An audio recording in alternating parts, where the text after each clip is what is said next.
Pharmacy, and this is my student, my Sanford student, Cindy Shelton, who is here today with me, and we're going to talk all about diabetes. So you guys that have been our patients for so long, some of you guys have had to kind of drop off the map because of schedules and just getting here and all that. I've had several patients who have told me, hey, you know, we really would love a weekly video just to kind of keep up with what's going on and all the new updates. So here it is. It's going to be every week. We're going to update you, kind of teach a little bit, go into some things. So as the beginning video for the year, the best thing for us to do now is to talk about what type 2 actually is.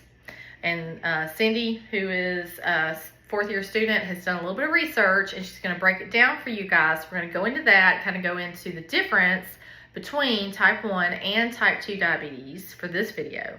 Then after she gets done, I'm going to kind of go into a little bit about what we're going to talk about next week. And then we're going to talk about the meeting that's going to happen this Thursday, free support group meeting that's going to be in the barn. So there you go. I'm going to give it to Cindy. Cindy, tell us, what is type 1 and type 2? So type 1 diabetes is more commonly seen in childhood, while there can be cases where adults are diagnosed a little bit later in life. Typically, most people are diagnosed between the ages of 4 and 6, and then there's kind of another peak in between the ages of 10 to 14 when you're going through puberty. When we think of type 1 diabetes, that's typically the pancreas not working. So for most of us, our pancreases are working adequately and they're producing insulin, but for kids and type 1 diabetics, your pancreas just isn't making the insulin that you need. And so that's causing a lot of sugar to build up into your bloodstream and not go into cells. And that's important because a lot of our cells in our body need sugar to function. And so if your pancreas isn't making insulin, which is a hormone that your cell uses to take in the sugar to help it kind of like eat, if you want to think about it like that, insulin's the way that a cell eats sugar. A lot of type 1 diabetics start to build it up. And a common side effect for that is that people say that they can smell like fruity breath on them just because they have so much extra sugar compared to anybody else because they're not able to excrete it.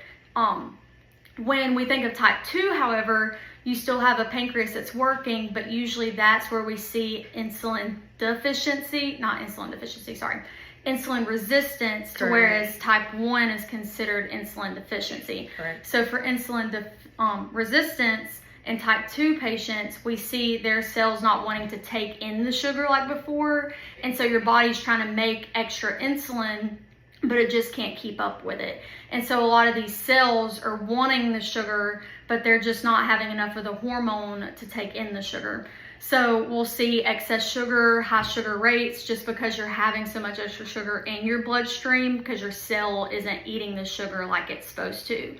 So really the biggest recap of that is that for type 1, you're not producing insulin so that your cells cannot like do it by themselves. Most type 1s have to be on insulin only, compared to type 2 patients where they're still making insulin in most cases. There are some rare cases where your pancreas will stop making insulin in type 2, but for most patients, you're still making the insulin. You're just having so much extra sugar in your blood that like your body can't keep up with making enough insulin for your cells to digest that.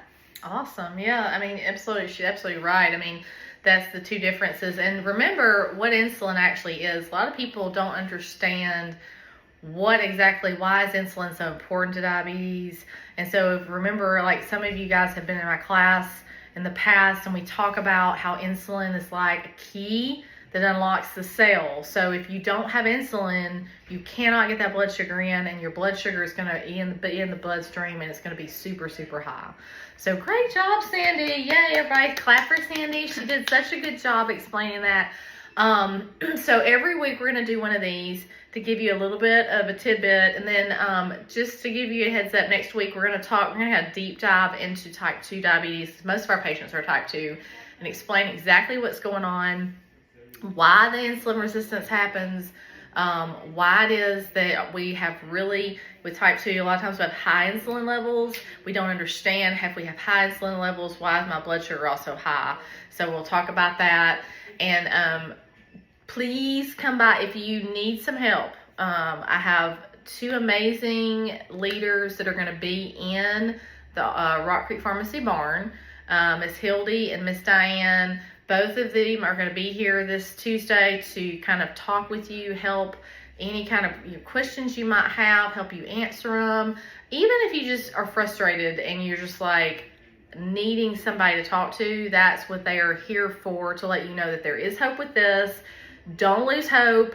And let us know what you need. Send me a text back. You guys know me. Send me a text back and say, Jamie, I like these videos. Keep it going. Or just say, hey, Jamie, I need to meet with you. I'm having a problem, whatever. All right, guys. I'm over the 5-minute limit. Hope that you have a great week. Please stay healthy, and we hope to talk to you soon. Bye.